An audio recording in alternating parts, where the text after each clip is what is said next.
For some time now, we've tried to figure out some way that we could be in better touch with you. And it's nice to be able to sit down and chat a little bit about some of the things going on.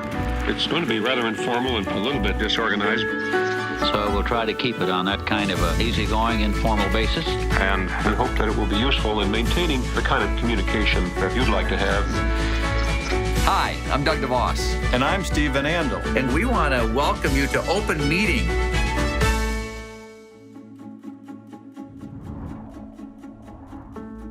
Hi, everybody. This is Open Meeting, where Doug and I get a chance to talk to you about things that are important in the business. This segment is called From the Archives. And From the Archives is a segment that we kind of go back and look at different things, whether we find maybe a speech or something that happened previously that we think is important to talk about. Today, we're going to talk a little bit about Amway's place in kind of the entrepreneurial environment. And we're going to talk a little bit about what it takes to motivate the young entrepreneur. Yeah, so we're going to take a listen to a lot of that motivation and that encouragement for people early in the Amway business, the early 1970s, from a speech that Rich did called "Try or Cry," and so it was a pretty impactful speech. I think we remember it in the early days of the business, and to hear it again can bring back a lot of memories, but I think also a lot of learnings. That's why this segment's a pretty good segment. So let's take a peek at it, huh? All right, now. I don't care what your dream is. If you've ever dared to dream about doing greater things, somebody is going to tell you why you can't do it. This world is filled with people who have been telling everybody else why you can't do it. But I think you're going to be bugged, and I hope you are for the rest of your life, about the fact that you will never know what you could have done because you never tried. You know, when we sat in the basement 12 years ago and started this organization, we did some very simple things. We haven't strayed too much from them. We said we wanted to build a business that anybody could start, no matter who they were, where they came from, what their education, what their color, what their religion. We just didn't care. Because we believed that most people, given a chance, would do something with it. If we could but get them to make those first stumbling, stuttering, fear-filled steps forward. Pretty good stuff. Wow.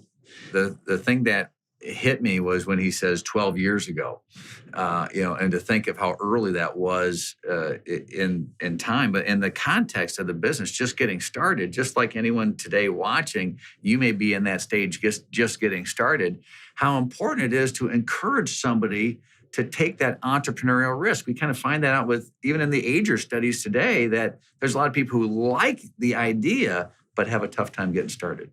Yeah, and that's always been part of the business, because when you come into the business, not everybody is successful, but not everybody really takes the first step. They need to move forward, and they need to begin to see what it takes to be an entrepreneur. And if you're an entrepreneur, who knows exactly where that first step goes? It may go in one direction, and you may have to shift back to another. Yeah. But you have to start moving forward. Yeah, and I think the other element, Steve, is that fear is still that huge element that can hold somebody back. And so taking that first step is still one of the most difficult challenges in an entrepreneurial experience. And when Rich did the speech, he saw that, and he understood very well that being an entrepreneur was something where you had to take those steps forward. It's kind of like what Doug and I are doing right now. We've never done this before. This is something new for us. Exactly. But we're taking a step, and we're trying it, and we realize that we'd like to communicate with you and tell you what's going on, and this is our way of doing it. But it's a different way and something we hadn't done before. Yeah, excellent. We might look a little silly. We might make a few mistakes. It's a lot easier not to do something. It's a lot easier just to step back. And whether it's kind of something like this program, or some of the strategies we have with Amway Next, how we're looking at the business going forward, some of the decisions that we've made about how to improve the business today, it has the same sort of fear factor, or the risk element there of, boy, what if this doesn't work? What if somebody sees it? What if we embarrass ourselves? But we have to overcome those fears, work with people and say, let's keep taking steps forward. So I kind of like From the Archives. Yeah. And I think there's a lot of principles that are part of the business, that are foundations in the business, that it'll be fun to go back to and find things in the archives that tell us, here's what the business is all about. Sometimes we think we're doing everything for the first time, and you got to realize, well, you can learn from things when it was the first time. It feels like the first time to us, so you can take a little support knowing that, hey, there are others that have gone through it. And if we're taking risks, we can keep moving on and building on the foundations of the past. So this is a great segment. It's going to be a lot of fun. So thanks for joining us, and hope you enjoy it too.